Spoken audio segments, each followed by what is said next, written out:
வணக்கம் மக்களே. 9 பேர் சப்ஸ்கிரைப் பண்ணியிருக்கீங்க, ரொம்ப மகிழ்ச்சியா இருக்கு. இந்த 9 90 900 9000 அந்த நம்பிக்கை எனக்கு இருக்கு. நம்ம வீடியோக்குள்ள போகலாம். உமா தேர்ட் இயர் படிக்கிறா. அவ வீட்டுல உட்காந்து அழுதுகிட்டு இருக்கா.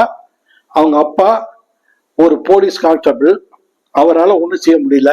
அவருக்கு அதே சமயத்துல உமாவுடைய அம்மா அவங்க ரொம்ப கவலையா, என்னங்க கொஞ்சம் ஓட உங்களுக்கு பொறுப்பு இல்லையா, என்ன ஏதுன்னு கேட்க மாட்டீங்களா?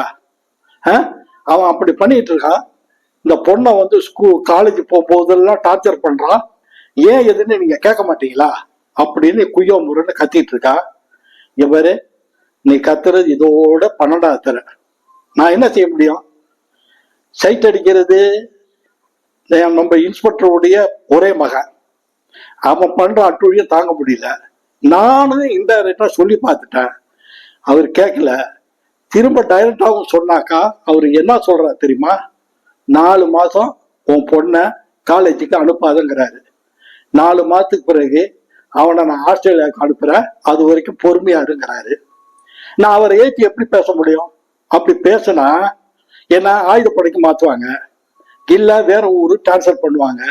நம்ம எங்க போறது? சரிங்க, வேற வீடு மாத்திடுவோம். அறிவு இருக்கா உனக்கு? நம்ம இதோட 3வது வீடு இந்த வீட்டுக்கு வந்திருக்கோம். எங்க போறது? நீ வந்து அழகா இருக்க, நான் சுமாரா இருக்கேன். நீ பெத்தது அதை விட அழகா இருக்கு. இவ நல்லா அலங்காரம் பண்ணிட்டு போனா அவன் என்ன செய்வான்? அவன் ஒரு பொம்பளை பொறுக்கி, அவனை என்ன செய்ய முடியும்? அது மட்டுமா, அந்த பயலுடைய அம்மா அரசியல் பின்புலம் கொண்டவங்க, நம்மளால ஒண்ணும் செய்ய முடியுமா? இந்த பாருமா அம்மா, நீ அழுவுறத விடு, 4 மாசம் வீட்டிலே இரு. என்னப்பா அறிவுமா பேசுறீங்க? ஃபைனல் இயர்ப்பா, என் வாழ்க்கையோட முக்கியமான இது. உமா நான் என்ன செய்ய முடியும்? இதெல்லாம் பார்த்துக்கிட்டு அவங்க பையன் உமாவுடைய தம்பி அவன் உட்காந்து படிச்சுக்கிட்டு இருக்கான். அவனுக்கு அவனுடைய கவலை பெருங்கவலையா இருக்கு. என்ன கவலைங்கிறீங்களா? 3 மாசத்துக்கு முன்னால நடந்த அந்த ஒரு விஷயம் அவனை ரொம்ப பாதிச்சிட்டு இருக்கு. அப்படியே அவங்ககிட்ட போறோம், கட் பண்ணுங்க. இந்த இடத்துல திரும்பவும் சொல்றேன், நம்ம சேனல்ல லைக் பண்ணுங்க, ஷேர் பண்ணுங்க, சப்ஸ்கிரைப் பண்ண மறந்துடாதீங்க. இப்ப அந்த பையன் பேரு ராஜா, அவன் 10வது படிக்கிறான். அவனுடைய டியர் ஃப்ரெண்டு மணி, இவங்க 2 பேரும் பேரை சேர்த்தே ராஜாமணினா கூப்பிடுவாங்க. திக் ஃப்ரெண்டுன்னா அப்படி ஒரு திக் ஃப்ரெண்டு. அவன் என்னன்னா 3 மாசத்துக்குள்ள இறந்து போயிட்டான். எப்படி இறந்து போனான்? நாய் கடிச்சு இறந்து போனான். அதனால அவன் ரொம்ப வெக்ஸ் ஆயிட்டான். ஏன் தெரியுமா? இந்த ராஜா இருக்கான ஒரு இளம் விஞ்ஞானி, அவன் வீட்டுக்கு நுழைவான், அப்படி கை தட்டுவான், உடனே லைட் எரியும், கோபா டிவி ஆன் ஆகும். அளவுக்கு ஒவ்வொரு விஷயமா கண்டுபிடிச்சு அப்படி ஒரு பாராட்டுதல் பெற்றவன். அவன் படிக்கிற பள்ளியில ஒரு இளம் விஞ்ஞானின்னு பட்டத்தையே வாங்கியிருக்கான். அதுக்கெல்லாம் மூல காரணம்னா அந்த மணி தான். அந்த மணி போன பிறகு அவனால ரொம்ப மன உளைச்சலுக்கு ஆளாயிட்டான். இவங்க இருக்கிற இந்த இடம்லாம் கோயம்புத்தூர்ல கவுண்டபாளையம். அவன் ஸ்கூலுக்கு போகும்போது அந்த கொலகார நாயை பார்ப்பான். அவனால ஒண்ணும் செய்ய முடியாது. கம்பீரமா நடந்து போயிட்டு இருக்கும், வயிறு எரியும். எப்படியாவது கொல்லனாக்கா முடியாது, ஏன்னா சில சட்டத்திட்டங்கள்லாம் அவனுக்கு தெரியும். ஏன்னா விலங்குகள் நல வாரியம்னு ஒண்ணு இருக்கு, ப்ளூ கிராஸ் இருக்கு. நம்ம ஒண்ணு செய்ய விடமுடாங்க. நம்ம ஏதாவது அதை பண்ணாக்கா நமக்கு பிரச்சனை இருக்குன்னு அவனுக்கு நல்லா தெரியும். அதனால ஒண்ணும் செய்ய முடியாது. ஆனா இவன் மனசுக்குள்ள எப்படியாவது அந்த நாயை கொலை பண்ணணும்னு வெறி இருக்கு. டெய்லி சைக்கிள்ல போயிட்டு இருப்பான். போகும்போதெல்லாம் அதை பார்ப்பான், தலையை குடிச்சுப்பான். ஏன்னா நாயை வந்து ஒருத்தர நல்லா லுக் பண்ணாக்கா அதுக்கு கோபம் வருங்கிறது நல்லா தெரியும். அதனால என்ன செய்யலாம்னு ஒரு புது கண்டுபிடிக்க ஆரம்பிச்சிட்டான். அதுக்காக கிட்டத்தட்ட 3 மாசம் ஒர்க் அவுட் பண்ணி ஒரு புது விஷயத்த கண்டுபிடிச்சான். என்னன்னா, நம்ம நாயை கொல்ல முடியாது, ஆனா மற்ற நாய்கள் அந்த நாயை கொள்ளலாம்ல, அப்படி ஒரு ஐடியா பண்ணி அதுக்காக சில எக்ஸ்பிரிமெண்ட்டுங்களாம் பண்ணி அதுக்காக சர்ச்செல்லாம் பண்ணி நாய்க்கு எந்த வாசனை பிடிக்காது அதெல்லாம் அவன் ஒர்க் அவுட் பண்ணி ஒரு ஸ்ப்ரேவை அவன் உருவாக்கியிருக்கான். அதை எக்ஸ்பெரிமெண்ட் பண்ணணும்னு ஒரு முடிவு பண்ணிட்டான். அதுக்காக இப்ப அவன் அந்த ஸ்ப்ரேவை ரொம்ப கான்பிடென்ட்லா யாருக்கு தெரியாத அளவுக்கு கண்டுபிடிச்சிருக்கான். அவன் காலையில எழுந்துட்டேன்னா பால் போய் வாங்கிட்டு வரணும், இது அவனுடைய டியூட்டி. போய் பால் வாங்கும் போது அப்படியே போனா ஒரு பெட்டி கடை, அந்த பெட்டி கடையில ஒரு பண்ணு வாங்கினா 2 தெரு தள்ளி தான் அந்த நாய் இருக்கு. அதாவது இவனுடைய பெஸ்ட் ஃப்ரெண்ட கடிச்சு சாவடிச்ச அந்த நாய். அதனால அவன் அங்க போய் பிரெட்டை வாங்கிட்டு ஒரு பண்ணை வாங்கிட்டு கொண்டு போய் அந்த நாய்கிட்ட போட்டான். அது சாப்பிட்டது. அப்புறம் இன்னும் கொஞ்சம் தூரம் போனான், திரும்பவும் ஃபுல் பண்ணா கொடுத்தான். அது கடிச்சு திங்கும் போது பின்னால இந்த ஸ்ப்ரேயை எடுத்து நாய்க்கு பின்னால வாழு பக்கத்துல எல்லாம் அடிச்சுட்டு மெதுவா வந்துட்டான். அது சாப்பிட்ற இதுல தெரிஞ்சுக்கல. நேரா வீட்டுக்கு குளிச்சு கிழிச்சிட்டு சைக்கிள் எடுத்துட்டு போறான். போனான்னா அங்க பூரா கும்பலா இருக்கு. என்னன்னா ஒரு 10 நாய் சேர்ந்து அந்த நாயை அடிச்சு கடிச்சு கடிச்சு பிச்சு தூக்கி அடிச்சு. எல்லாம் பாக்குறாங்க, ஆனா யாரும் ஒண்ணும் செய்யல. ஏன்னா அந்த நாயி கடிச்சு 2 பேர் செத்து போயிருக்காங்க. அந்த நாய மத்த 10 நாய்கள் சேர்ந்து கடிக்குது, கொதறுது, கடிச்சு துப்புது. இதெல்லாம் மக்கள் ரசிக்கிறாங்க. ஒரு 2 நாளைக்கு பிறகு இதே மாதிரி ஒரு பிரெட்டை வாங்க வேண்டியது, 2-3 தெரு தள்ளி போக வேண்டியது, இந்த நாய்களுக்கு போட வேண்டியது, அந்த ஸ்ப்ரே அடிக்க வேண்டியது. அப்புறம் அந்த நாய்கள் சேர்ந்து அந்த நாயை கொள்ளுது. இப்படி சில நாய்களுக்கு இப்படி பண்ணிட்டு இருந்தான். இவனுக்கு திருப்தி. அதாவது அந்த ஏரியா உள்ள அத்தனை நாய்களையும் சாவடிக்கணும், இதுதான் அவனுடைய எண்ணம். ஒரு நாள், அதாவது இதெல்லாம் முடிஞ்ச பிறகு ஒரு நாள் எல்லாம் அந்த வீட்டுல இருக்கும்போது ராத்திரி திடீர்னு அவன் எழுந்திரிச்சு பாக்குறான். ராஜா படுத்திருந்த அக்காவை காணும். என்னன்னு பார்த்தாக்கா போய் பார்க்கும்போது பின்பக்கத்துல மரம் எல்லாம் இருக்கு.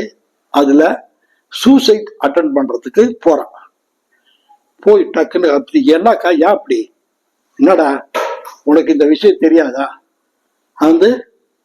டெய்லி டார்ச்சரு, நான் போக முடியலன்னு தெரிஞ்சு போச்சு. அந்த இன்ஸ்பெக்டர் மகன் ரவிச்சந்திரன் என்ன தொல்லை பண்றான். அப்பாவும் காலேஜுக்கு போக கூடாதுன்னு சொல்லிட்டாங்க. எவ்வளோ தரம் எடுத்து சொன்னேன். இப்ப நான் எதுக்காக உயிர் வாழணும், நான் சாக போறேன் அப்படின்னு அவ சொல்ல, அக்கா நான் யாரு, என்ன நீ தானே சொன்ன இள விஞ்ஞானின்னு. ஒரு நாள் இல்லை, ஒரு 2 நாள் டைம் கொடு. இனிமேல் அவன் உன் வாழ்க்கையிலே தலையிட மாட்டான், நான் பார்த்துக்கிறேன். என்னடா செய்ய போற? ஒன்றும் செய்ய மாட்டேன். எனக்காக ஒரு 2 days நீ சூசைட் பண்றத தள்ளி வைய ப்ளீஸ் அப்படின்னா, சரிடா நீ 2 நாள்ல அவங்ககிட்ட பேசி இது பண்ணிடுவியா? நான் பார்க்குறேன், நான் செய்யறேன், நீ கவலைப்படாம போ அப்படின்னு சொன்னா. அப்புறமா அக்கா நில்லு, எனக்காக நீ ஒரு உதவி பண்ணணும். என்ன? ஒன்றும் இல்லை, நீ ஒரு லெட்டர் எழுதி கொடுக்கணும். யாருக்குடா? அந்த ரவிச்சந்திரனுக்கு தான். எதுக்குடா? நான் சொல்றத செய், நான் சொல்றேன் இதெல்லாம் எழுது. சரின்னு ஏதோ தம்பி ஒன்று செய்ய போறான்னு தெரிஞ்சு போச்சு. அவன் சில விஷயங்கள் சொல்ல சொல்ல அவன் எழுதுனா லெட்டர் எடுத்து வச்சு போயிட்டான். இப்ப அவன் அடுத்த நாள் சைக்கிள்ல போறான். குறிப்பிட்ட இடத்துல அந்த ரவிச்சந்திரன் நிப்பான்னு தெரியும். அதுவும் பர்டிகுலரா இவன் வர்றதுக்காக வெயிட் பண்ணுவான். இப்ப அங்க இருந்து போன போது, டேய் மாப்பிள்ளை இங்க வாண்ணா. இது தர மாப்பிள்ளைன்னு சொல்ல 2-3 தரம் கூப்பிட்டுருக்கான். எவாடா, என்ன அவங்க அக்கா காலேஜ் போலியா? நான் வீட்லயே இருக்காளா அப்படின்னா. ஆமா வீட்டுல தான் இருக்கா. ஆமா நேற்று நடந்த விஷயம் உனக்கு தெரியாதா? என்ன? உங்க வீட்டுல எல்லாம் யாரும் சொல்லலையா என்ன நடந்தது? நான் நேற்று வந்தேன்டா, உங்க அப்பா வந்து ஸ்டேஷனுக்கு போயிட்டாரு, உங்க அம்மா கடைக்கு போயிட்டு, நீ ஸ்கூலுக்கு போயிட்ட, நான் வந்து உங்க அக்காவை கட்டி அணைச்சேன், இதை சொல்லலையா? எனக்கு தெரியாத. ஆனா எங்க அக்கா ஒரு லெட்டர் மட்டும் கொடுத்தது, அது மட்டும் தெரியும். அப்படியா? என்னடா லெட்டரு கொடுத்துருக்காங்க, நீங்க படிங்க. இப்படி இல்லாம நீங்க பண்ணீங்க. எங்க அக்கா இதை பத்தி சொல்லல, என் வீட்டுல யாருமே இதை பத்தி எனக்கு தெரியாத. போ தெரிஞ்சுப்ப. இங்க பாடுறா, நான் ஒண்ணு சொல்றேன் அங்கிள்.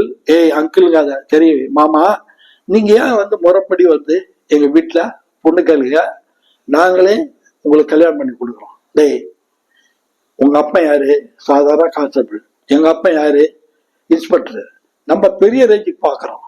ஏதோ வந்தோமா, பழகணுமா, பேசணுமா, லவ் பண்ணோமா, மேட்ரு பிடிச்சோமா, அப்படி போயிட்டு இருக்கவன்னா உங்க அக்காவுக்கு நான் தாலி கட்டி கல்யாணம் பண்ணிட்டு குடும்பம் நடத்தணுமா? உதப்ப அப்படின்னு சொல்லலாம். சரி, உங்களுக்குள்ள எதுவோ, எங்க அக்கா ஒரு லெட்டர் கொடுத்தது கொடுக்குற, படிச்சு பாருங்க, நீங்க பதில் கொடுத்துங்க, எனக்கு ஸ்கூலுக்கு நேரம் ஆச்சு அப்படின்னு லெட்டர் கொடுத்தான். லெட்டர் கொடுத்தான்னா அவன் படிக்க ஆரம்பிக்கும் போது தன்கிட்ட இருந்த ஸ்ப்ரேவை எடுத்து பின்னால அவனுடைய முதுகு பக்கம், பெட்டக்ஸ், காலு பூரா ஸ்ப்ரே பண்ணிட்டே இருந்தான். இவன் லெட்டர் எடுத்து படிக்கிறான். அதுல என்ன இருக்குன்னா, நீங்க வந்து ரொம்ப டார்ச்சர் பண்றீங்க, திரும்பவும் சொல்றேன், நேத்தி வந்து இல்லாத சமயத்துல வந்து என்னை கட்டி அணைச்சிங்க, நான் கத்துனதுனால வந்து எல்லாரும் வந்தாங்கன்னு ஓடிட்டீங்க. இப்ப எனக்கு உங்க மேல ஒரு ஆசை தான் இருக்கு. ஒண்ணு செய்வோம், என்ன, வர ஞாயிற்றுக்கிழமை நான் குறிப்பிட்ட இடத்துல வந்து நிக்கிறேன், நீங்க வாங்க, நம்ம ஊட்டிக்கு போவோம், அங்க உள்ள இடத்துல கல்யாணம் பண்ணி நம்ம வாழ்க்கையை தொடருவோம். உங்களுக்கு பிடிக்கலன்னா 1 வருஷத்துல என்ன டைவர்ஸ் பண்ணுங்க அப்படின்னு அது எழுதிருக்கு. இதை இன்ட்ரெஸ்டா படிச்சுக்கிட்டே இருந்தானா பின்னால இந்த ஸ்ப்ரே அடிச்சதுலாம் அவனுக்கு தெரியாது. அவன் பாட்டில சைக்கிள் எடுத்துட்டு போயிட்டான். நேரா ஸ்கூலுக்கு போனா அங்கேயே இருந்தான். அவன் மனசு படப்படங்குது, என்ன நடக்குமோ என்னன்னு தெரியல. அவனுக்கு 1 மணி நேரத்துக்கு மேல இல்லை, தலைவலிக்குது, எனக்கு உடம்பு சரியில்லைன்னு சொல்லிட்டு திரும்ப சைக்கிள் எடுத்துட்டு வந்தான். வந்தோடனே அந்த தெருவுல ஒரே கலவரமா இருக்கு. என்ன ஆனா போலீஸ் ஜீப் நிக்குது. என்ன அப்படி கேட்கறான். அது ஏப்பா கேட்கற? அதான் அந்த போலீஸ்கார இன்ஸ்பெக்டருடைய பையன் எப்போதும் இங்க நின்று சைட் அண்ட் செக் பண்ண, போற வர பொண்ணுங்களெல்லாம் வம்பளப்பான்ல, அந்த நேரத்துல ஒரு 10 நாய்ப்பா அப்படியே வந்தது. இவன் பார்த்துட்டு பயந்துட்டான். டக்குன்னு பைக்க எடுத்து ஸ்டார்ட் பண்ணி போகும்போது அத்தனை பேரும் பாஞ்சுது. இந்த இதுல வண்டி எடுத்துட்டு வேகமா ஓட்டினான்ல, 8 பேர் லாரி அடிச்சு ஸ்பாட்லயே அவுட்டுப்பா. இப்ப அவனை வந்து தூக்கிட்டு போயிருக்காங்க, அதான் போலீஸ் ஜீப் நிக்குது இப்படின்னு எல்லா விஷயத்தையும் சொல்லும் போது, நம்ம ஸ்ப்ரே நல்லா வேலை செஞ்சிருக்கு, அதுவும் ஆக்சிடென்ட்ல போயிட்டான். ஏன்னா எது ஆக்சிடென்ட்ல தான் அவன் செத்துருப்பான், ஆனா நாயால செத்தாங்கிறது விசாரணை தெரியாது. அவனுக்கு ரொம்ப ஹாப்பி. நேரா வீட்டுக்கு வந்தான். அக்கா அக்கா கூப்பிட்டான். என்னடா தம்பி, நாளையில இருந்து நீ காலேஜ் ஜாலியா போகலாம். எப்படிடா சொல்றேன்? அந்த இன்ஸ்பெக்டரோட பையன் ரவிச்சந்திரன் ஆக்சிடென்ட் இல்ல, அடிபட்டு செத்து போயிட்டான். நாய் எல்லாம் துரத்துனுச்சு, வேகமா போனா 8 லாரி அடிபட்டு செத்து போயிட்டான். இன்னும் உனக்கு கவலையே இல்லை அப்படின்னு சொன்னான்.